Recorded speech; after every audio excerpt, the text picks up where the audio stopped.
When it comes to Until Dawn, while it is unquestionably startling and definitely bloody, it unfortunately doesn't match up or even surpass the source material, unlike some of the recent video game adaptations we've been seeing. So, to summarize the film, Clover lost her sister about 1 or 2 years ago or so, and she's been a mess since. But being that there's no proof that her sister Melanie died, or Mel, she's been hoping to eventually find her, and she has taken her friend group, Max, who is her ex, Nina, Megan, and Nina's boyfriend Abe, on this journey to potentially find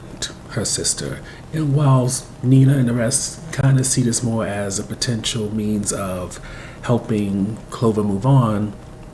once they hit a certain area,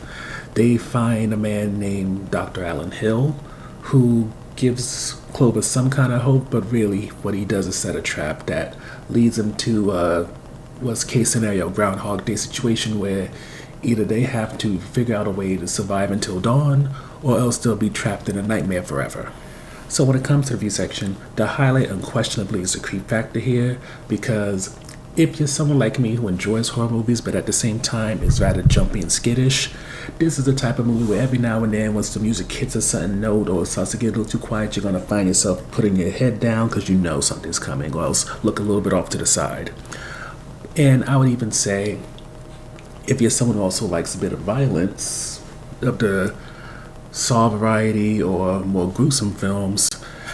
this also does enough with the body horror for you to get your kicks. But with that said, getting to the on defense portion, your investment in these characters is going to be nil. Clover is so self-absorbed to the point where it's going to be very difficult to get into her, and what makes things worse is a lot of the other characters, they may have hints and little things about them that could have been interesting, but they don't develop on it. Like, one of the worstly done characters in this whole film is Max, who straight up is just Clover's ex who's still deeply, madly in love with her, and that is the beginning and end of his character development. Nina, we're given something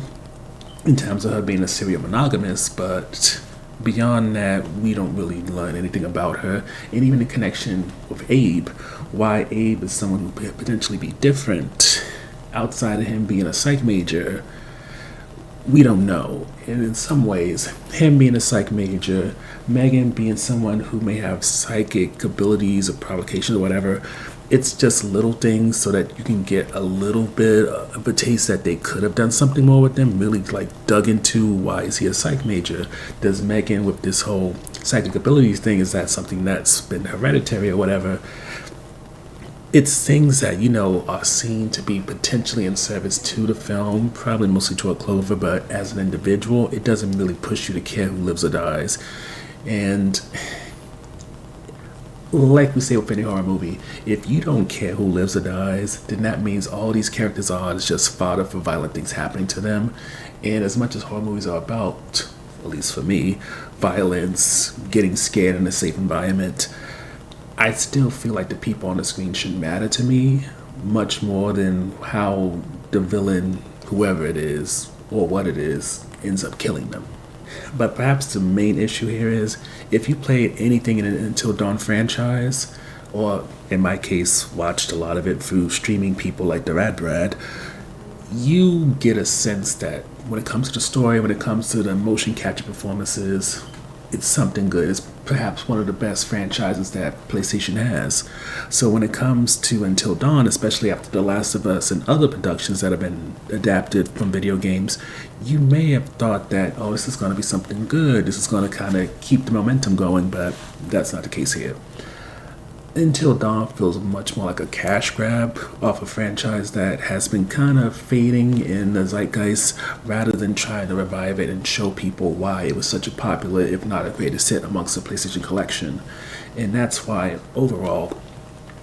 if you're just looking for a bit of a scare, want to see some body horror, people get hurt or whatever,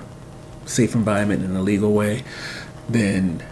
yes, Until Dawn does what it's supposed to do. But if you're looking for something that has repeat watch value, that's going to really get you invested in these characters, want to see them come back and do it, this whole thing again, or even a sequel, maybe not featuring them, but the same locale and, similar scenarios, Until Dawn doesn't do that whatsoever. And while we don't need yet another trilogy franchise popping up that releases movies after movies, which all just eventually just feel like churn, in many ways it would have been interesting to see Until Dawn become something bigger, but this movie doesn't give a single reason to continue outside of the video games.